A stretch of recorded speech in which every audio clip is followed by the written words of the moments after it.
Hey there folks, welcome to Spectrum Pulse. We talk about music, movies, art, and culture.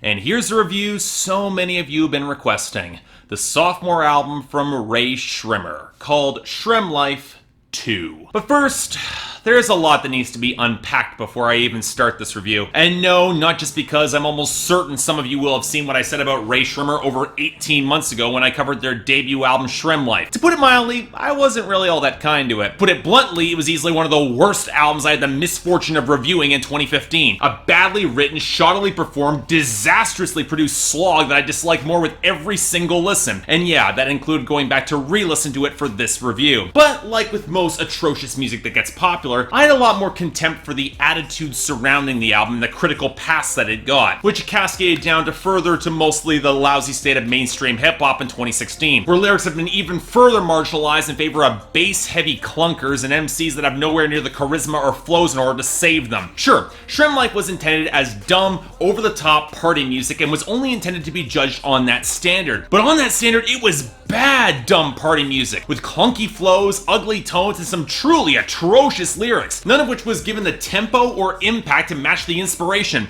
either from trap or the equally stupid crunk music of the mid-2000s, which at least had the energy and impact to match its mindless hedonism. And yet, 18 months later, going into the sequel SremmLife 2, I found myself unable to get all that angry or worked up about it. I think a fair bit of my anger was fueled by the fact that the mainstream and critical press had given Rae Sremmurd most a pass, but it didn't look like this was gonna happen for the follow-up. Despite some guest stars like Gucci Mane, Juicy J, up-and-coming and all-around awful MC Kodak Black, and even Lil Jon of all people, none of their singles from this album had cracked the Billboard Hot 100 at time of this recording, and the album had been delayed until mid-August. And I have to admit, I was kind of curious why. Maybe the waning star power of Mike Will made it as a producer had further marginalized the group. Perhaps hip-hop had moved so quickly to the next turned-up rapper that Rae Sremmurd's emptiness had just been kind of prophetic. Or maybe we had another real turd coming and everybody was looking to get clear out of the blast radius. Well, that wasn't going to stop me, so against all of my better judgment and common sense, I checked out SremmLife 2. Is it at least better than SremmLife 1? Well, yeah, it's better, I guess, in that tedious, incompetent, and occasionally unlistenable is a step up from all-around atrocious. But none of that means that I want to recommend this album, or will in any way get behind some of the more ridiculous critical appraisals of this record. And like with my last review, I'm going to try and frame some of this as a rebuttal to many people who are giving this a pass. 'Cause, again, I can't really get all that angry at two kids who are trying to make fun music for the dubious definitions of music or fun. But I can get a little pissed at the critics who are trying to defend this by saying how innovations in character, texture, and presentation are just as important as those in lyrical dexterity and punchlines, and maligning Rae Sremmurd for prioritizing the extra lyrical portions of the genre reveals only how nostalgia leaves unfillable holes in people's hearts and tastes. Put another way, if you expect basic competency in structuring bars or content, you're obviously a nostalgia-blinded hater without taste who can't appreciate the stylistic flourishes of Rae Sremmurd. So for the purposes of this review, let's first establish that I'm not expecting depth in terms of lyrical content. This isn't Kendrick Lamar or Aesop Rock or Death Grips or Doomtree or Run the Jewels. And even while all these artists have delivered hard-hitting bangers that can match content with experiments in style and delivery, which can prove that you can have both and that this is a non-excuse, let's only consider this record by terms of MCs who are looking to play to the more ignorant new crunk side, which really have been around since the dawn of hip-hop, I can admit that. But even by that standard, I'm not impressed by these guys. There may have been a lot of terrible crunk back in the mid-2000s, trust me, I know, I've seen the Hot 100, but when it worked there was commanding presence in the vocals that let the MCs drive the beats. It's very telling that when both Juicy J and Lil Jon show up on this album, they immediately attract a lot more attention because there's enough bass in their voices to match the production, whereas Sway Lee and Slim Jimmy just don't have the same weight to them, no matter how much pitch correction is being used. At their worst, their cackling nasal sneer doesn't even have the pretensions to melody that gave Young Thug the pass he barely deserved. Hell, right from the very first song, Start a Party, both their voices keep cracking audibly, and I'm supposed to like this? Especially as they talk about drugging my girlfriend with lean, and it completely undercuts the party anthems for me as they squeal through the tracks. There's no punch to Shake It Fast until Juicy J shows up and is pretty damn disgusting, or to Set the Roof, which only only puts Lil Jon on the hook for some reason, then compresses his vocals. You know, because we want to hear more Rae Sremmurd for some reason. Probably the worst example is Over Here, where even by injecting a pitch-shifted voice, they can't give the sleazy elongation of syllables and outright sloppiness and make it compelling. And on that note, one of the biggest vocal shifts on this album is Sway Lee piling on the auto-tune to croon his way through Look Alive, Came a Long Way, and Take It or Leave It, with him being at his best on the brighter Just Like Us, where he sounds sort of like an off-brand Justin Bieber except less interesting, and at his absolute worst on Swang, where he goes into his gutless upper range and it sounds atrocious. And that's when we have to think that they care at all, as he also have songs like By Chance where it's clear that everybody phoned it in that day. Nowhere is that more clear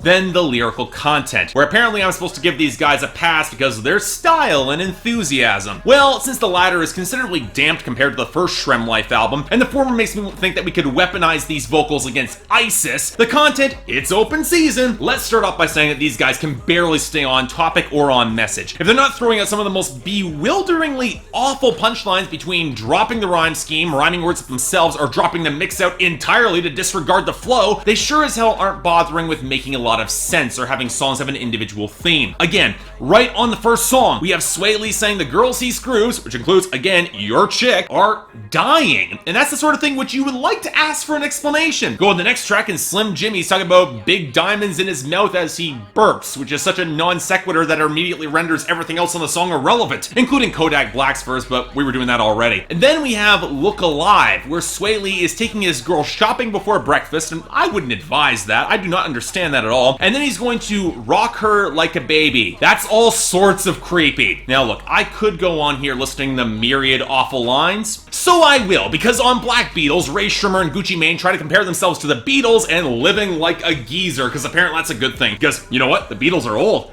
Get it? Then there's Shake It Fast, where Sway Lee says that he's afraid of pot and drops a new phone who dis sort of meme thing. All the while, Juicy J tries to pay for strippers by swiping his credit card in her ass while he's assuring her the cameras are off. Why don't I remotely believe you, Juicy J? Then there's Set the Roof, where during the pre-chorus they show exasperation that the waiter screwed up the order 3 times, only for the final line of, now let's fill up her head and see if she chokes. Oh yeah, the casual disregard for women of all types runs rampant here, and even by hip-hop standards, it's pretty pathetic and borderline misogynist. Between the My Ex reprise of Now That I Know, where he already has a side bitch ready to replace her, to the girls that he's stretching out front and back on Do Yoga. But if we're looking for 2 songs that really capture this record's content in a nutshell, they're Over Here, with the failed Charlie Sheen punchline from Slim Jimmy to the bungled Superman reference from Sway Lee. It's clear they roughly have an idea what they want to say, but not only is there zero subtext beyond mindless hedonism, the text barely even connects. That's why I find all the claims of greater emotional depth through their presentation on this album completely bogus, because if you're relying on barely connected subtext through their delivery when the text doesn't even work, you've got no legs to stand on. I'm sorry. You want more proof? The other song is Came a Long Way, which, if I'm being charitable, seems to be showing them wanting recognition for their come up, but the problem is that the actual text doesn't tell any story of that come up. Just all the more bragging about sex, drugs, and money that, without even distinctive brand names, just becomes unbelievably tedious. I just forget random bars here. But you know what? I'm probably missing the point here, right? As long as the beats and the melodies are solid with good production, nobody's gonna care about anything these guys say, right? Well, I could refer you to the list of MCs who have great hard-hitting production and something to say yet again, but you know what? That's missing the point. That a lot of the production here is just isn't very interesting or goes in directions that don't help the vibe. Prime example, Set the Roof. Forget the compression on Lil Jon's vocals. The most hard-hitting beat you can get to back up Lil Jon is a collaboration between Mike Will Made It and DJ Mustard. Something that might have been interesting in early 2014, but already sounds stale and completely lacking in muscle to back him up. And that's before we get to production that's trying to sound way too creepy for its own damn good, with blended therabins and chilly synths against your standard trap snares, like Real Chill or Set the Roof, or the half-assembled walls of synth of Take It or Leave It, or the hideous blended tones on Do Yoga. I'd say this record tries for a little bit more grit, like on Start a Party or Over Here, but then whatever grimy synth you get is either one note or clashes terribly with the uglier vibe. And again, I don't know why you want that sort of minor key saddled song on your party tracks. Look, to the production's credit, there are a few beats that mostly came together. Look Alive actually sounds pretty lush before that too thin synth dropped over the hook and ruined it. And both Shake It Fast and Now That I Know could have actually connected if the keyboards weren't chopped to ribbons and barely on key. Hell, I actually really kind of like the pseudo dark wave vibe of the low royal on Black Beatles. The production probably stands out the most, even if Mike Well Made It felt the need to add audio watermarks to both the beginning and the end of the song, as if we wouldn't know, or the pretty synth line that led to a more tropical vibe on Just Like Us, which was more in a major key and actually fit with the content a little bit better. It actually had some synthesis between the instrumental tone and the lyrical tone. And even though the blurry pianos driving Came a Long Way sound like they were imported from an alternative metal ballad in 2002, they did kind of fit the melancholy of the content. That actually kind of worked for me. Probably the best song here. But folks, okay, let you all in a little bit secret here. While there are people who will generally like this music and make excuses to the end of the world about the delivery and the content, and keep in mind, if it's your thing, I don't agree, but I get it. A fair number of people giving this stuff a pass and its descendants infecting mainstream radio, they're doing it because they're terrified of being branded as out of touch or irrelevant. They make excuses to high heavens in order to justify issues that if the artist was less popular in the mainstream right now and they were not blowing up, they would delight in exposing. And I don't have these concerns, because this is garbage. Horribly written, terribly performed, and with production that only connects to a larger turn-up vibe in fragments, I can only hope that the rest of the mainstream public follows with the current patterns and continues to aggressively ignore this. But otherwise, I'm thinking a solid 2 out of 10, and no way in the 9 hells can I recommend this. Folks, overall hip-hop might not be having a good year, especially in the mainstream, but when you have, say, Flatbush Zombies, Denzel Curry, Schoolboy Q, DJ Khaled, YG, even Drake and Gucci Mane are dropping better party jams this year, there's no excuse for this. Skip it. So yeah, thanks a lot for watching. If you'd like to like and subscribe, I'd be more than grateful.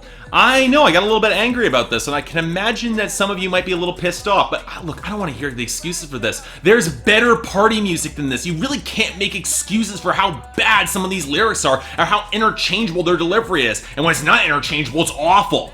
But yeah, I got the poll here, so if everyone wants to tell me I'm wrong, I'm happy to hear it.